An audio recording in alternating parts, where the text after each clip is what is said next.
ঠিক আছে? আপনাদের এই নরসিংদীর যারা হিন্দু তারা আপনাদের লোকে একটা কুরবানি করছে করছে একটাও করেনি, একটাও করেনি।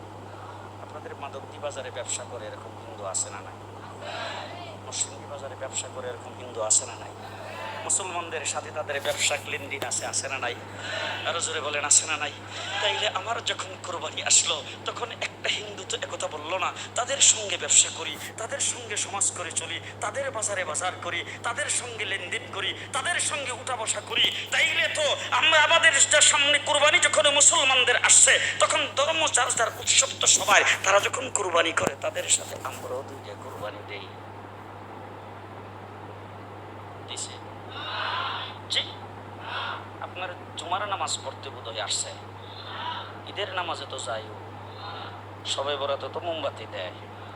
জি, আজ পর্যন্ত কোনোদিন মুসলমানদের উৎসব শবে বরাত একটা হিন্দু মসজিদে দেখার জন্য আসলো না। মুসলমানদের উৎসব শবে কদর একটা হিন্দু কোনোদিন চাওয়ার জন্য আসলো না। মুসলমানদের উৎসব রমজান মাসের রোজা একটা হিন্দু কোনোদিন তোমার সাথে সমাজ করার জন্য রাখলো না। একটা হিন্দু কোনোদিন তোমার ঈদের নামাজে আসলো না। একটা হিন্দু কোনোদিন তোমার সাথে জুমার নামাজে অংশগ্রহণ করলো না, তোমাকে দেখার জন্য পর্যন্ত আসলো না। তার কারণ হলো হিন্দুরা মনে করে এটা মুসলমানের উৎসব, আর তুমি মুসলমান হইয়া হিন্দু দুর্গা পূজায় কিভাবে গেলা? তোমার কি হয়ে গেল? তোমার কি লজ্জা শরম তুমি ধুয়ে ফেলে দিয়েছো? তোমার কি কোনো লজ্জা শরম নাই? তোমার কি কোনো লজ্জা শরম নাই? আবার কি সুন্দর বলতেছ ধর্ম যার যার উৎসব সবাই। হাই হাই হাই, ও মুসলমান যুবকেরা ভালো করে শোনো, ধর্ম যার যার উৎসব সবার, তাইলে বিয়া যার যার বউ তো সবার।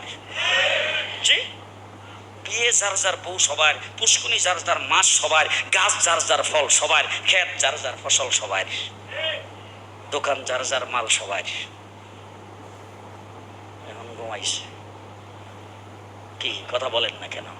তাহলে আমার দোকানের মাল যদি আমার হয়, আমার ক্ষেতের ফসল যদি আমার হয়, আমার গাছের ফল যদি আমার হয়, আমার গাছের নারিকেল যদি আমার হয়, আমি বিয়ে করলে বউ যদি আমার হয়, মুসলমান আমার পুষ্কুনির মাছ যদি আমার হয়, তাইলে ধর্ম যার উৎসব তার।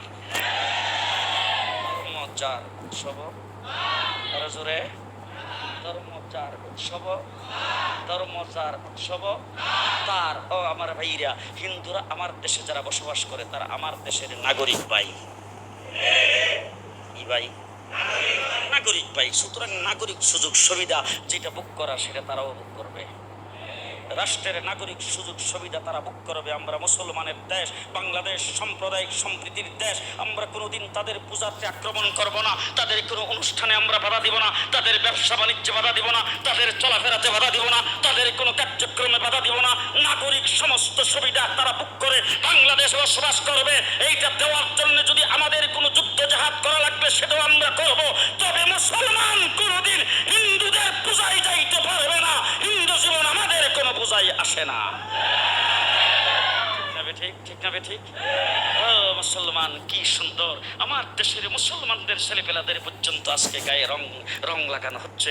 মুসলমানদের ছেলেপেলাদের ছেলে মেয়েদের গায়ে রং দেওয়া হচ্ছে। তার কারণটা কি? বলে ধর্ম যার যার উৎসব সবাই, ধর্ম যার যার উৎসব সবাই। তাইলে তুমি যখন উৎসব করলা ঈদের দিন, তোমার ঘরে সেমাই পাক হলো, কোনো হিন্দুর ঘরে সেমাই কিনছে জীবনে?